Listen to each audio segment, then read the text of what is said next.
This episode is brought to you by United Airlines. When you want to make the most of your vacation, book with United. They're an airline that cares about your travels as much as you do. United is transforming the flying experience with Bluetooth connectivity, screens, power at every seat, and bigger overhead bins to help fit everyone's bag. And with their app, you can skip the bag check line, get live updates, and more.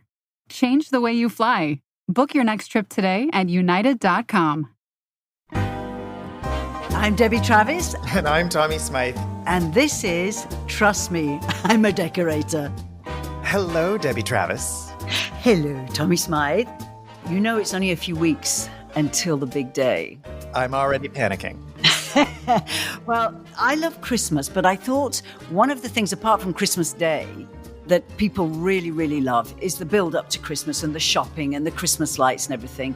And every year, the top two cities in the world are London and New York, which happen to be, I think, our favorite cities. You love New York. You spend a lot of time there. And I love London, but nobody loves London more than me. You should be the tourist board ambassador for that city. And it's not such an expensive holiday. So you might be thinking, where you're going to go to Cuba or something, next year. But maybe think of putting your dollars into something of pre-Christmas, which really starts kind of November, doesn't it? And goes all the way through. Yeah. Might be for this year, might be for next year. I know so many people going, even with small kids this year.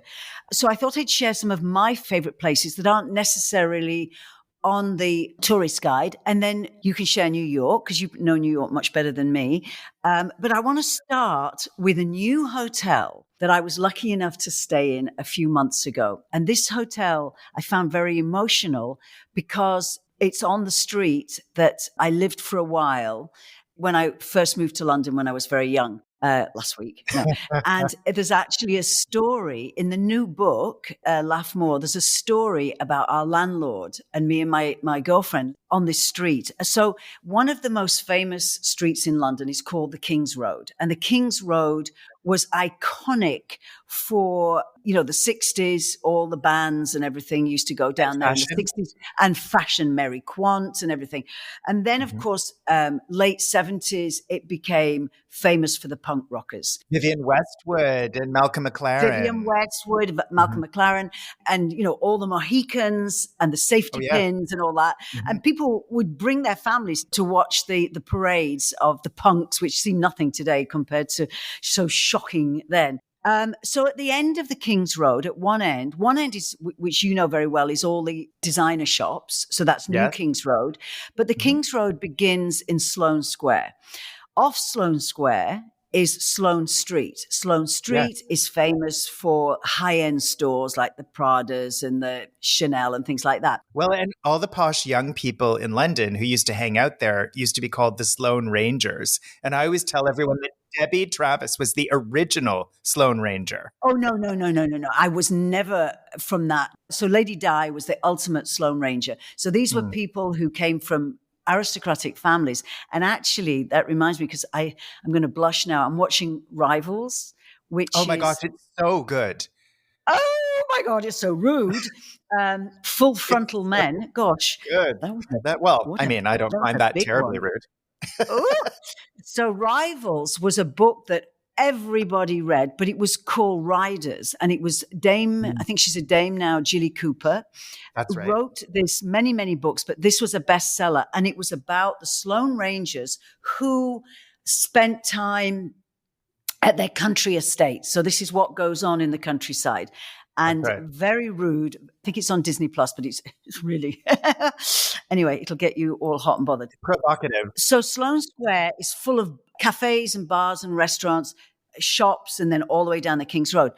Then there is Lower Sloane Street and Sloane Gardens. Sloane Gardens was still is a red brick kind of 6-7 story terraced houses. And when I was about 18, my granny, I had nowhere to live. So my granny she knew somebody who owned one of these houses. So this guy was called Dickie Leggett. He was cash poor. He had no money whatsoever, but he'd inherited this property. He'd started off dividing it up into like rooms, lodgings and things. But It couldn't even run that. So the place was empty. And me and my girlfriend lived in a little tiny basement with an electric meter and the whole thing, and had the best time of our lives for a couple of years. But at the top of the street, I read in the paper earlier this year that one of the bigger mansions at the top, right next to the tube station in Sloane Square, had opened as a hotel. And so I went and stayed there. Oh my gosh, I know the one that you're going to talk about. I've read about this and I've seen the pictures. Connie, it's amazing. Now, it's not cheap, I will say that, but it's a treat. And for me, I spent 2 nights there and it was absolutely amazing. But it's a throwback to the clubbing of, they may not think of it like this, but like the bar and everything. And all the hallways are the photographs of clubbing in the 70s and 80s in London. Isn't the hotel called At Sloan? At Sloan. It's 1 millimeter second across the road from the tube station. So it's really, Wow. you're literally right there. You can go, they have a very good restaurant on the top floor, but going for a drink downstairs, it's all the rich velvets and, reds and black and white floors and beautiful tile and cozy. It's what I really loathed in design in the last it's changing a bit now, but 20 years was they all went very minimalist restaurants and things. Yes. And to me, that's not why I go to a restaurant. I want the cozy and the atmosphere. Yes. And they've brought all this back. And you could just spend an evening looking at the photos on the wall. I was looking to see if I could see myself in any of them, but it was all, Mick Jagger, David Bowie, Muhammad Ali, all these people behaving very badly in the clubs. So you can go in there and have a nice cocktail at the end of the day. The reception was incredible because it's like walking into a private home, and you go in and the whole ground floor is you will love it, Tommy. It's one gigantic table with all these gorgeous women on their iPads, checking you in and stuff. And, I just spent some of my mornings just sitting talking to them. It's not like walking into a normal hotel. So, and then upstairs they have on the roof where you can see across kind of Chelsea, they have a very, very good restaurant, and so beautiful, very bright and airy, not like, the clubby bit downstairs. So it's a wonderful place just to go for a drink, to go and hang out, or if you can, to stay there. And so I want to say thank you to them because I loved every minute of it. So the place at Sloan, I know that it's a bit of a splurge to stay in, but I also know that because I've been following this on Instagram a little bit because the design and decor, many of the accounts that I follow that are about design and decor have really featured this place because it's so beautiful. But I wanted to say, my trick with travel, especially in London, is if I can't afford to stay in the hotel, and it's still a bit of a splurge, I will book a dinner or a drink at the bar. And then you get to experience all of the design and decor elements, and you can wander around and see the main lobbies and things, but you're not spending £400 a night. You're spending maybe £100 on drinks and snacks, and that's it. Exactly. And, I think the holidays is something about indulgence, and I don't usually stay in hotels. Oh, yes. Treat yourself. Yeah. But me, I don't stay in hotels in London because I've got a place there. But so this was a treat for me. I worked really hard this year. I was on my own. And I just thought, you know what? And oh my God, the beds, the linens. I mean, I sound like I'm selling it, but it was just, I didn't actually want to go out. I wanted to just, I felt like I'd gone to a spa. I just enjoyed being, beautiful wardrobes, made out of mahogany and just the attention to detail, and also a million ideas for decor. So my next house, I took so many photos because I want to take some ideas from this hotel. So that's called At Sloan. Where would you stay in New York if you were treating yourself? So in New York, so the thing about Christmas in New York is if you're ever going to do it, you should really do it in the traditional way. And so there's an area in New York, which is basically Fifth Avenue, and it's in the 50s, up in the 50s. So 50th Street, 55th, 57th, 58th. And I call it the Christmas cluster because right in this one area where you can walk to absolutely everything. And of course, Christmas in New York is very busy, so the traffic can be terrible and cabs can be expensive. So if you go, this little Christmas cluster has St. Patrick's Cathedral, Saks Fifth Avenue, and Bergdorf Goodman for shopping. It has Central Park with skating, Rockefeller Center with skating and the big Christmas tree and the big photo op with the Christmas tree. Right in Rockefeller Center, it used to be down the street, but now it's right in Rockefeller Square, is FAO Schwarz, the world famous toy store. So if you've got kids Oh, with it you, moved then. It moved because it was opposite it the moved. It's now in 30 Rock. So you can do almost everything that's Christmassy in New York City walking. in one area of about 5 blocks, including Central Park, the southern part of Central Park. And of course, right at the southern part of Central Park is the Plaza. And the Plaza is the iconic hotel from Home Alone, Lost in New York, where, you know, the famous Macaulay Culkin, where the family was staying, and finally he, you know, he's by himself and the family comes to find him. So the Plaza is iconic, and you can go for tea at the Plaza. It's beautifully, magnificently decorated for Christmas. And if you stay there, and again, it's sort of, it's probably not as much of a splurge as at Sloan would be, but it's still a splurge. And that's the thing. If you're going to go, you want to go and do it, you know, Mm, absolutely what I call to the tens, which is more than to the nines. And yeah. this area is very busy. I mean, you should be warned that it's incredibly busy with tourists. So if that's not your thing, you could also stay a little bit further downtown or a little bit further uptown at a different hotel.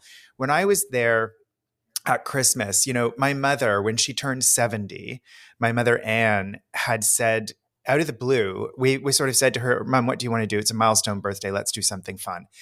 And she said to my entire family, I guess it was in the summertime because her birthday is on December the 10th. Um, she said, you know, I'd like to go to New York and see all of the Christmas things. And I looked at her and I said, you've been to New York a million times. How is it that you've never been at Christmas? And she said, well, I haven't. I've actually never Oh, been at Christmas time and I'd really love to go. So we booked a trip and we decided not to be right in the huge, you know, tourist area at Fifth Avenue, but we went just a little bit north and we stayed at the Mark. Now the Mark is a big splurge. It's a very fancy hotel. It's where everyone stays for the Met Gala. But the oh, Mark was wow. wonderful because it has a great little bar, a beautiful Jean-Georges restaurant, and across the street, of course, is Bemelman's Bar in the Carlisle. So we stayed Mm. there, and then we just took taxis down to where the Christmas tree is at Rockefeller Center and to do our shopping at Saks and Bergdorf's and all of those fun Christmassy things, go skating. And what happened was, even though it was only December the 10th, somehow, for some reason, while we were there, this enormous snowfall happened where the entire city was completely Beautiful. blanketed in fluffy white snow. And that almost never happens in New York. You know, these days with global warming and things, it doesn't really snow a lot in Manhattan anymore. And so it was so magical. Like my mother and my stepfather went for a little there was like a little golf carty thing that they had in the hotel that took them through the park to see the snow. I went walking around and I came back with a snow hat on my head. It was snowing so hard that I had what Oh, looked like a Jackie Onassis pillbox hat on my head. oh, wow. It couldn't have been a more magical Christmas experience for my mom. Yeah. But it was interesting to stay a little bit out of the sort of the really big touristy area. Yeah. And when you went in, it was wall to wall, shoulder to shoulder. I mean, it's sort of like Bond Street, you know? You should talk about Bond Street. Yeah, but just before that, I think what's nice is to splurge on a fabulous hotel. And then the great thing about these two iconic cities is there's a lot of stuff that isn't expensive. Absolutely. You can get an Airbnb. Yeah, so you can save in other ways. And one of the things that's relatively new in the UK or in London is, they're bringing the Thames back. So the Mhm. Thames, hundreds of years ago, was the main artery through London because the roads were mud. And sewer. And Stuart, yeah. And so if you see drawings of what the Thames looked like in the Mhm. 15th century, 16th century, you could jump from boat to boat because it Oh, was yes. like a highway. And then Yep. and then they stopped using it and it's the fast way. So there is an Uber boat, an Uber Oh, boat. yes. Amazing. It really doesn't cost very much. I've done it. You've done it. So you don't call it, Yeah. do you, like an Uber car? There's different points and you just Google where they pick up. And you Yes. get on the boat and you get a virtually free tour down the Thames. It's incredible. So the Thames cuts London in half. life was built along the Thames. That's how they got. So you see everything from there. You go right past Parliament. You go past Big Ben. You go past the Tate Modern, the old Tate. You go all the way along, and you can go all the way to Greenwich, which, Yes, that's what Greenwich I've Mean done. Time. Yeah. So, Yeah. and if you get a sunny day, it's a wonderful for a family. So that's something that doesn't cost very much. The other is obviously the double-decker buses. Like, I wouldn't be seen dead on a tourist open double-decker bus, but I take the bus everywhere there, the normal bus, because I like hopping on and off. And in London, you just get a card and you just zap it An in, Oyster and card. it's one price, an Oyster card, and it takes you everywhere. So it's really inexpensive. And you get to see London, where if you're on the tube, you're underground, and taxis can be expensive. So that's a way of kind of saving. And I think the other thing that, of course, is free are the lights. Oh my gosh. What they do in Christmas lights is beyond. People come from all over the world to see the lights. So you have the famous Bond Street, which again is the other street with all the fancy shops, but it's like a pissing war of who has the most. So Louis Vuitton will have oversized suitcases with things jumping out of them. Chanel, Chanel, I remember a couple of years ago, I think I was with you, they had pearls the size of a truck hanging outside the door. It's incredible. And it's just packed with people taking photos. So that's a wonderful way. And take the bus, down Bond Street with your kids at 9:00 at night and just see it all.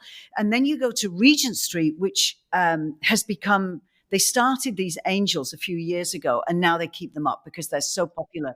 The trumpeting angels. Oh, all the way down. So Regent Street is named after Prince Regent, who built, in the Regency period, built these white 7-8-story mansions. And Regent Street is obviously a main street with lots of shops and stuff. And it's a big curve. It's a couple of miles long. Yeah, I think it was Sir Christopher Wren who was the architect, I think. But it's during the Regency period. So at one end you've got Oxford Street, stay away from Oxford Street, and then at the other end you've got the famous Piccadilly. And then of course from Piccadilly you've got the theatre district, but you've also got Soho. So you can walk through Soho and there's every type of food you could ever imagine. So not necessarily expensive. No, they've got burgers and everything from burgers to fine dining on Compton Street, on Old Compton Street. Exactly. And Cornhill Street has Bar Italia, like wonderful places. Yeah, but then what a lot of people who are listening may not know, there is a place, I'm sure people have heard of Kew Gardens. So Kew Gardens is outside London, but it is one of the most important botanical gardens in the world for discovering the science of new plants and all this kind of stuff. And rare specimens. So you can take the tube all the way to Kew, and they do a light display that will rock your socks. You need to book it early. It starts mid-November till, I think, second week of January. And of course, you go when it's dark, so after 5:00. So you go to Kew on the train. You don't take a car because you can't park, and you walk into these gardens, which are enormous, and there are displays. So they'll do stuff around what the kids are watching, on Disney and things, but they'll also do with flowers and with vegetation and stuff. And that's something that I think a family can do together. And then, of course, you come out of the gardens and there's all kinds of pubs and stuff. You can go and have fish and chips and things. It's a wonderful day trip. Like, that's really something you go you have a nice morning and have brunch maybe and get sustenance. And then you go out on the tube at around 11 o'clock in the morning. And then you stay over lunch and have dinner. Exactly. So I think, you go at 5, it goes on till about 10 o'clock at night, I think. I've never done that. Oh, it's fantastic. It's fantastic. I've never done that one. Maybe I'll do that this year. Are you going to go this year? Yeah. Yes, I'm over next year, but I'm coming on the 25th, like on Christmas Day. Oh, you're going on Christmas Day. But I think that the light display lasts until New Year's, doesn't it? After. It's so popular, but you need to go and look for tickets. So if anybody's listening and is interested, just go on Kew Gardens website. And I checked it a minute ago and it's all there. But just talking about you going to London, last year we hooked up at Christmas, it was very drinky. It was very drinky and it was fun. But I also took you to Richmond Park. So after Kew, you get to Richmond. Richmond Oh my God, that was it's so where they cool. shot Ted Lasso. It's one Yes. of the last towns of the London borough, if you will. Mhm. Again, you could take the overground or the underground. And Richmond Park, which was a hunting ground for Henry VIII, has hundreds of different types of deer in that park. And it's huge. Wasn't it the King's Game Park? Yeah, and he could gallop all the way to the tower at the Yeah. other side of London through vegetation. Of course, now that's a long time ago, hundreds of years ago. Yeah. But it's a wonderful park for people to walk. It's more than a park. I don't know how many acres it is, but It's I think it's huge. the largest in the world of a park. And it's full of wildlife. So you've got all these deer, like the real ones with the red dots on them, and then the horns and the whole bit. Mhm. So and you can drive through the park very slowly. And there's places to park. And so we're driving through because we're going to another place I'll mention in a minute for lunch. And Tommy wants to take a picture. So we stopped the car. Yeah. And I actually took a video, which I'm going to post somewhere because it's hilarious. And you went up to the deer, which you're allowed to do. They're very, they're pretty good. Not obviously with a dog or anything, but you can go up and photograph them. So you went to take some pictures. And this is honestly, they should use this as a commercial for vegans because you're coming out with this flock of deer all looking at us, maybe 50 deer. As you're coming towards me, you say, and can you imagine people eat them? You videotaped that? I didn't even know you were. I thought you were taking a photo. Oh, it's so funny. It's so funny. He was so offended. You're not eating those. I mean, if you touch them, you go to prison. We're just going to take a quick break. We'll be right back. Ryan Reynolds here for, I guess, my 100th Mint commercial. No, don't. I mean, honestly, when I started this, I thought I only have to do like 4 of these. I mean, it's unlimited premium wireless for $15 a month. How are there still people paying 2 or 3 times that much? I'm sorry, I shouldn't be victim blaming here. Give it a try at mintmobile.com/save. Whenever you're ready. $45 upfront payment equivalent to $15 per month. New customers on first 3-month plan only. Taxes and fees extra. Speed slower above 40 gigabytes. See details. Subtle results, still you, but with fewer lines. Botox Cosmetic, out of botulinum toxin A, is a prescription medicine used to temporarily make moderate to severe frown lines, crow's feet, and forehead lines look better in adults. Effects of Botox Cosmetic may spread hours to weeks after injection, causing serious symptoms. Alert your doctor right away as difficulty swallowing, speaking, breathing, eye problems, or muscle weakness may be a sign of a life-threatening condition. Patients with these conditions before injection are at highest risk. Don't receive Botox Cosmetic if you have a skin infection. Side effects may include allergic reactions, injection site pain, headache, eyebrow and eyelid drooping, and eyelid swelling. Allergic reactions can include rash, welts, asthma symptoms, and dizziness. Tell your doctor about medical history, muscle or nerve conditions including ALS or Lou Gehrig's disease, myasthenia gravis, or Lambert-Eaton syndrome, and medications, including botulinum toxins, as these may increase the risk of serious side effects. For full safety information, visit BotoxCosmetic.com or call 877-351-0300. See for yourself at BotoxCosmetic.com.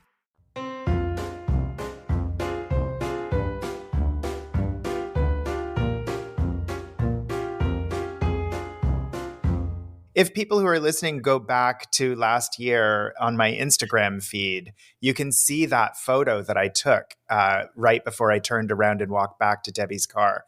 Well, I'm going to repost it. Yeah. So we were on our way to a place called Petersham, and Petersham is a tiny little enclave, very old, right on the river. The Thames, of course, is coming through there, but it's really like the countryside, but you're still in the borough of London. And Petersham Nurseries was a manor house owned by Italian Australians, and they found at the back of the house, which is in the park or like by the Thames, all these old nurseries, like Victorian nurseries, all tumbling down. So they rebuilt them into a coffee shop and a fantastic restaurant, dirt floors, antiques to die for. Gorgeous. And you can buy plants, you can buy an armoire. You could buy a Christmas tree. Yeah. And that's something to go for lunch during the day, have a great walk along the river, and then go and have a real, English kind of pubby type lunch. Or you can go in the coffee shop and just have a piece of cake or something. So that's a lovely outing if you're in London. The other thing that's new, if people haven't been to the UK for a while, is Battersea Power Station.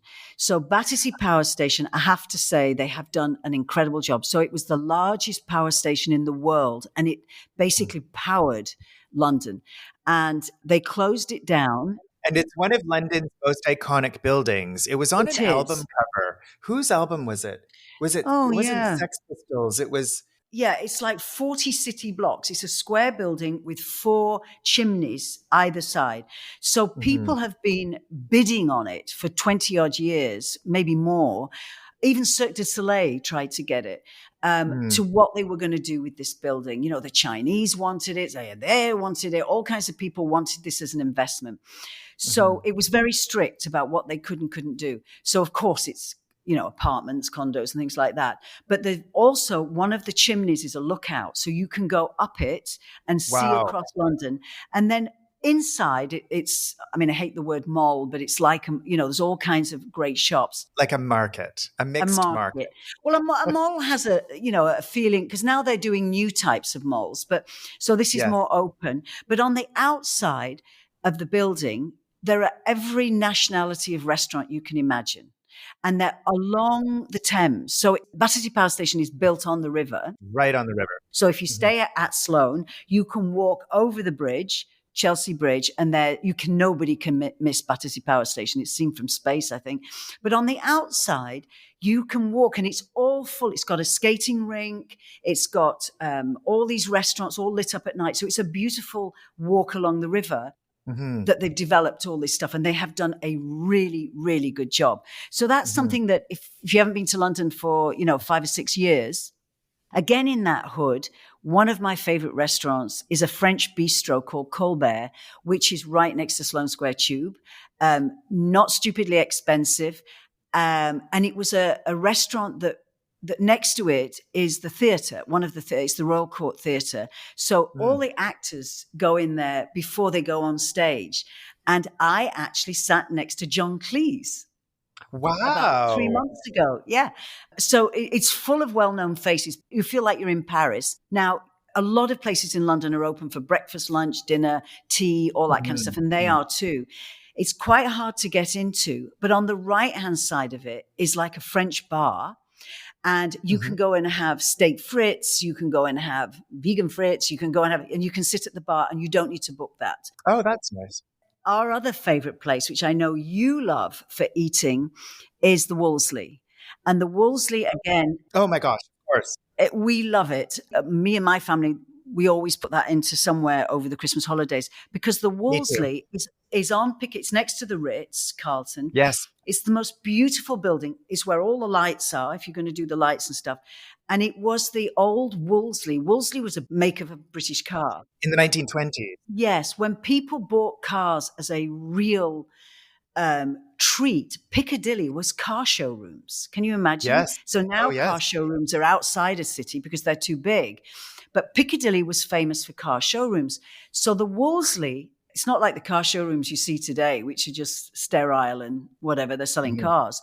These were, it was a big thing to buy a car in those days. A very special occasion, and it was for very wealthy people. It was a privilege to have a car. So this showroom was so ornate and gorgeous. So, and where the lift was, it goes up like two floors, because that was the lift where the car used to go up. So they do breakfast, lunch, dinner, tea, and people come in pre-theatre. They have a very small bar. You can drop in. They often have tables, that they keep for drop-ins. But it's a wonderful after shopping place. And it's right next to Fortnum and Mason. It's one of my favorite interiors in all of London. And also, I just discovered last year when I was there that they happen to have a gorgeous little private dining room that's up above that overlooks the dining room. If you're having a very special occasion, like a milestone birthday, or you wanted to have an incredibly special family Christmas in London, you can book this little private dining room. And one of my favorite ways to do the Christmas lights, because I don't like crowds, I'm too short. All I can see is everybody's boobs. people's It's very needs. hard for me to see things. So, it's a tour of breasts of Britain when I go to Bond Street. But listen, it's the nice way to do it calmly for me is I like to have an early dinner at the Woolsey. And it gets dark very early at Christmas in London. So you can have a very early dinner at like 5. Yeah. And it's 4:00. It's already dark. And it's easier to get a reservation that early at the Woolsey at Christmas. And then I go and walk the lights. So along Regent Street, over to Bond Street. And then once you're done with the crowds and the craziness of all of that, there are a few different bars that I like to go to just for an after, traipsing the lights drink. So there's Ham Yard, which is near Soho. Fabulous for a very contemporary, beautiful, it's a Kit Kemp hotel. And then there's, of course, Claridge's, the famous Claridge's bar. You do have to make a reservation at Claridge's, but you do not at the Ham Yard. Do you for just a drink? Yes, just for a drink. Yeah. You can walk right into the Ham Yard just for a drink because it's such a huge bar. They've always got space, even at Christmas. In fact, last Christmas, I think I went there every night that I wasn't with you and Jackie. There was a very handsome Italian bartender. Do you remember I was texting you and saying there's a very handsome Italian bartender that I've been here every night for the last 3 nights? And you said, send me a picture. And I couldn't get a picture of him without him noticing. Oh my God. It was funny. Anyway. And downstairs at Ham Yard is a bowling alley. And I got some really cool ideas for Tuscany down there, what they did with old doors and things like that. And they have a cinema. They'll play movies and you can have a dinner and a movie within the hotel. So it's kind of cool. It's just it's an oasis of calm after the frantic sort of crowds, huge tourist crowds that go to see the Christmas lights. When you go to the Ham Yard, it's tucked away. It's very secret and tucked behind all of the action in Piccadilly. And so you sneak back in there down a narrow little thing and there's a little courtyard and you go into the bar and it is calm. If you want to see crowds, probably the most painful crowds ever is Selfridges. Selfridges on any day of the week is a nightmare. Oh. At Christmas, you have to line up. Selfridges was owned by Galen Weston, Canadian. I think it's just sold. Yeah, a few years ago it sold. Well, they also did Mr. Selfridge. There was a TV series. So it was one of the first department stores for clothes because in the old days, rich people had the clothes brought to their house. You try them on and stuff. And then he invented the kind of breakdown of a department store, with the glove department and the this department. And of course, it was so successful, it was copied all over the world, Bloomingdale's and Saks and all this kind of stuff. Hope Renfrew. And so Selfridges, I have a funny story about that because when I first moved to London, I was 17, and I got a job in the Schmutter business. So it was off Oxford Street. And this is where they were all these designers, and I'm talking low-end designers, with racks, and they always had a thing in the window, still do actually, it's their model wants it. So of course I'm thinking I'm going to be on the catwalks in Paris. I was actually labeling, I got the job. Anyway, I was labeling clothes, but they had the old mother sat in a chair in there all day, and she had a stick, and she would poke me with this stick and hit me and say, "Hey girl, you missed one. Hey girl." I loathed this. Wow. Oh, she was so abusive. Can you imagine doing that today? Anyway, in those days you sucked all this stuff up. But one day her son, who was in his 60s or something, told me to take his mother to Selfridges.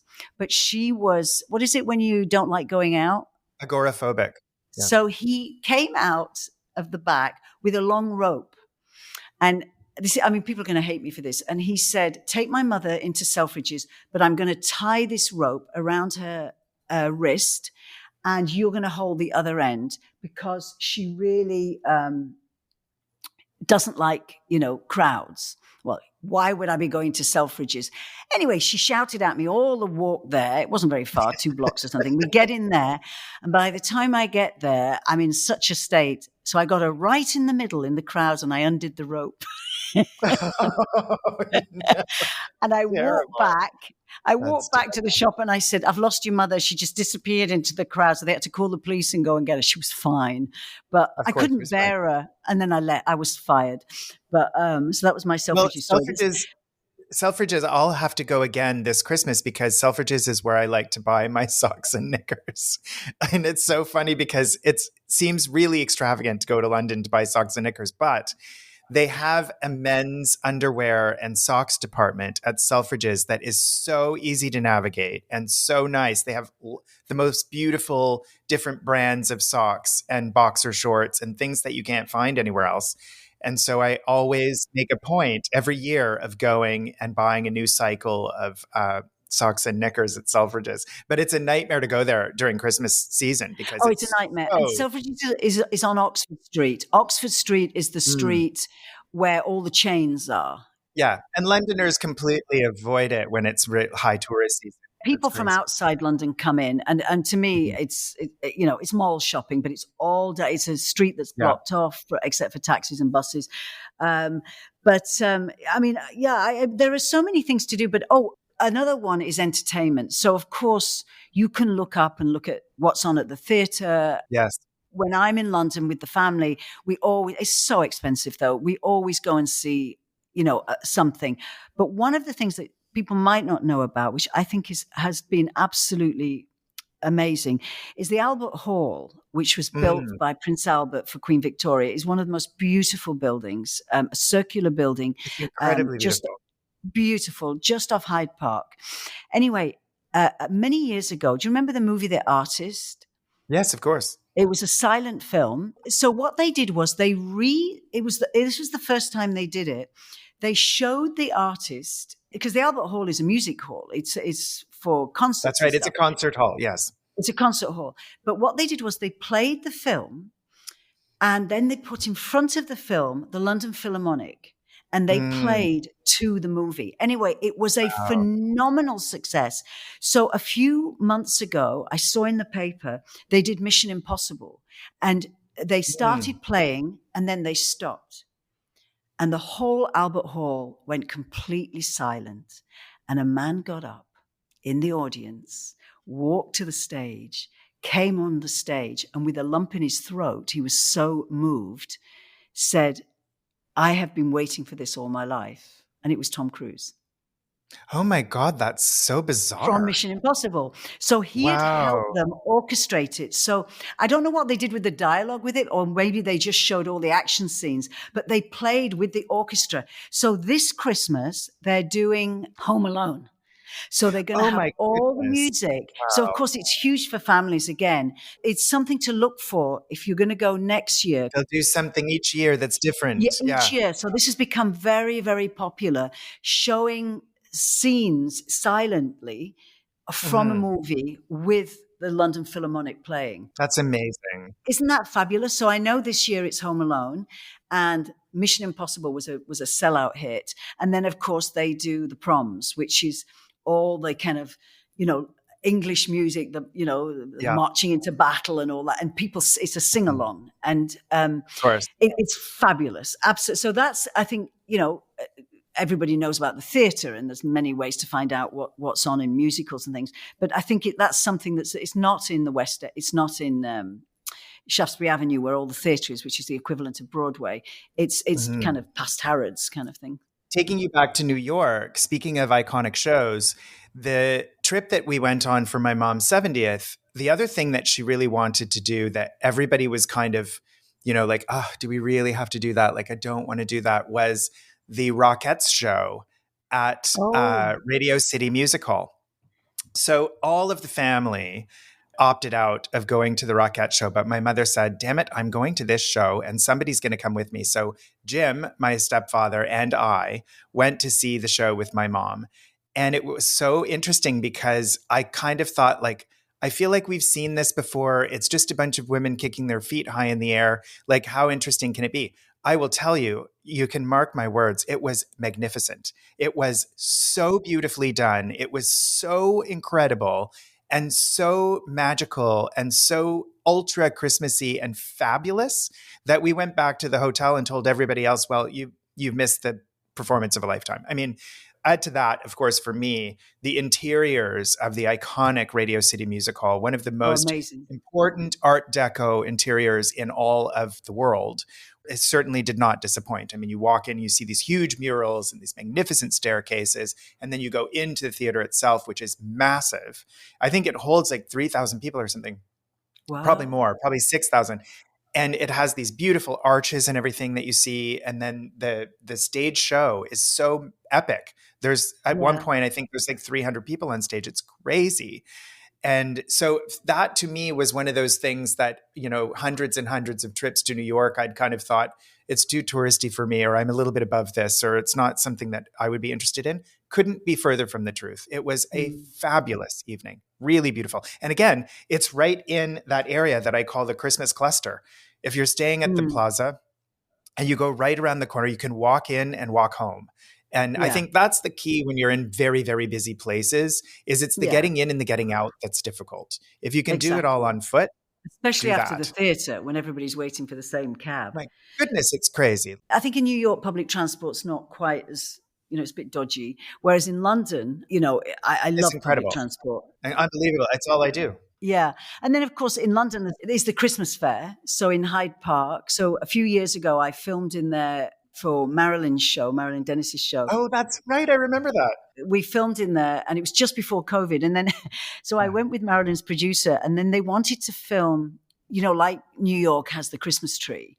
They have a tree in Trafalgar Square, which is given by the Norwegians to thank the British for their help in the war. So John Simpson, the producer, said, "We've really got to go and do that, Debbie." I said, "Okay." And we get there, and our faces dropped, because it's the tree comes from Norway, and it's enormous, like Rockefeller Center. Yes, and it's like enormous. This year, I don't know what happens, whether Norway was pissed off with Britain for some reason. It was the scrappiest, like half of it was bald. Kidding. We couldn't even film it. We could not film it. It looked like a joke. And we're like, they hadn't put baubles on it yet. They hadn't lit it. And we're just like, what? It was so miserable. I feel like this could cause an international diplomatic crisis. Yeah, it was exactly like that. But walking distance from Trafalgar Square is also Somerset House. Somerset House is backing onto the Thames near the Parliament buildings. And that's where every person born in Britain is registered. And they put an ice rink up, and it is so beautiful. So it's next to King's College, where really pretty kids went. Yeah, so that's something. It's free. You can just go and you know, watch people. It's beautiful. Again, all these things. So there are many. I think if you are a few of you, it's worth Googling what can you do in these big cities for nothing, because they are. And somebody told me this morning here that they're taking their kids next week, and they do high tea is a big thing in London. Of course. For and you can go from the Ritz, where it's like $80. You know, it's very expensive. But the Grinch, the movie, does an open air bus with green food. Really? So that's nice. I mean, you could do that. Yeah. People might ask you for autographs, though. I'd be more likely to go to the Dorchester, darling. Yeah, I think that's more your style. Or you can eat green food with lots of little children on the Grinch tour bus. No. You'll find me in Mayfair. I'll be at the Mount Street restaurant. Thanks. Oh God. So yeah, I hope people have got some, you know, just get them in the Christmas spirit. And if obviously it's not on your list for this year, but it's a different type of holiday. And I think there is so much to do in these two cities for Christmas. Debbie, where will you be for Christmas this year? I will be in Italy. So they're all coming here. Lovely. And there's already loads of things kind of going on, and lots of people are here, and parties and stuff like that. And then I thought, oh my God, a month with the kids will kill each other. So I've rented a house in Sicily.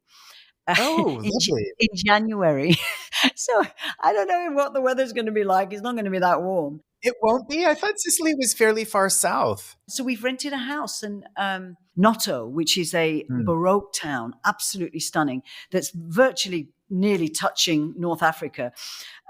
So I think it'll be like 18 degrees. You know, it's not going to be too hot. That's nice. That's like lovely sort of jacket weather, lovely. Yeah, exactly. Because Sicily gets so hot. Sounds lovely. It's in the middle of a plantation. and it's ultra modern, but very old on the outside. And so I think it'll be a nice. And I want to do a Sicilian cooking class, because the food there is very different. Yeah, it is regionally. Yes. Yeah, and then the kids can all go off and do their things during. It won't be a beach holiday, of course, and I'm sure a lot of restaurants will be closed. But I think it'd be really nice to explore. And you go to places like Taormina, where they shot White Lotus, which now you can't even get down the street. That's also a great way of doing Christmases, as you know, is renting something, because it's far cheaper than the cost of a hotel. Yes, absolutely. You get a weekly rate instead of a daily rate. It's much cheaper. Exactly. So we'll have Christmas and New Year here, and then we're driving, and the kids. So we drive all the equipment down, and the dog, and the kids are flying. But then you see the flights here. So I've just booked them yesterday. They're €20. They're nothing. Oh my God! Are you flying Wizz Air? Oh, it just won again. Worst airline in the world. I'm never going to forgive you. I'll never forgive you for my Wizz Air flight. I know. I told the publicist I'll go on anything but Wizz Air. Yeah, you told Chris Brenton I'll book anything but Wizz Air. It's the worst airline in Europe. In the world? Yes. And then I booked Tommy on Wizz Air out of Prague. But it was the only one that was a direct flight. And was it that bad? It wasn't actually that bad. I mean, it probably could have been, but I think I got lucky. My luggage arrived and everything was fine, and it was not terrible. And it wasn't standing room on the airplane. I had a seat. All the things that I was worried about didn't happen. Anyway. So on that happy note, we'll obviously be doing more podcasts before Christmas. Yes, of course. I hope people enjoyed that, because I'm all excited now. I can't wait to go shopping. Yes, me too. This was very good advice on London, and hopefully a little bit from me on New York. And if you are planning a trip of a lifetime, it is a special occasion. So within your budget, treat yourself. If you're enjoying this podcast, please rate us, send in a review, and make sure you're subscribed on Apple Podcasts, Spotify, iHeartRadio, or wherever you get your podcasts.